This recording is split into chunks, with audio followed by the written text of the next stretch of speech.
సంగారెడ్డి రాసూరు గ్రామంలో అమానుష ఘటన వెలుగు చూసింది. అంగన్వాడీ టీచర్ వసంత్ కుమార్ని గ్రామస్తులు ఈడ్చుకు వెళ్లి చెట్టుకు కట్టేసి కొట్టారు. జుట్టు కత్తిరించి గాడిదపై ఊరేగిస్తామని ఆ మహిళను బెదిరించారు. వద్దని ప్రాధేయపడ్డా కనికరించకుండా గ్రామస్తులు గంటకు పైగా అంగన్వాడీ టీచర్ను చిత్రహింసలకు గురి చేశారు. ఇన్సూరెన్స్ డబ్బులను గ్రామస్తుల నుంచి అంగన్వాడీ టీచర్ భర్త వసూలు చేసి తిరిగి ఇవ్వలేదని భర్తపై కోపంతో వసంత్ కుమార్ని విచక్షణరహితంగా కొట్టారు. ఘటనపై బాధితురాలు పోలీసులకు ఫిర్యాదు చేయడంతో 5గురిపై కేసు నమోదు చేసి దర్యాప్తు చేపట్టారు.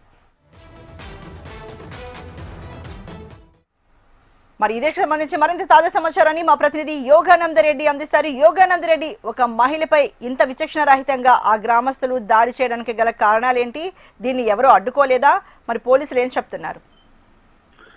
అర్చన కంకి మండలం రస్సోలు అనే విలేజ్ లో వసంత్ కుమార్ అని అంగన్వాడీ టీచర్ గా పనిచేస్తుంది. ఆమె భర్త కొన్నాళ్ళుగా అక్కడ ఇన్సూరెన్స్ గ్రామస్తుల నుండి ఇన్సూరెన్స్ పేరుతో డబ్బులు వసూలు చేశాడు. గ్రామస్తులకి వాళ్ళ అంగన్వాడీ భర్తకు మధ్య గొడవలు కూడా జరుగుతున్నాయి. ఆ డబ్బులు ఇన్సూరెన్స్ కట్టలేదు, ఆ డబ్బులు తిరిగి ఇచ్చేయాలని గొడవలు కూడా జరుగుతున్నాయని సమాచారం.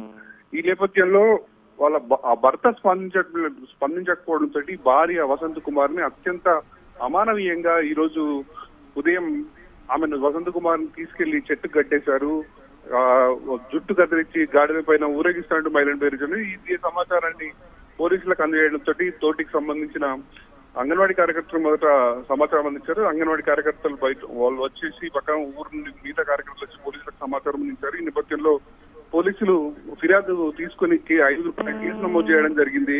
ప్రస్తుతానికి పోలీసులు గ్రామంలో ఎలాంటి సంఘటనలు జరగకుండా పోలీసులు కట్టుదిట్టంగా వాళ్ళకందరికీ గ్రామస్తుల పైన రిమైండ్ చేసే అవకాశం ఉంది. Archana, right, thank you so much Yogananda Reddy.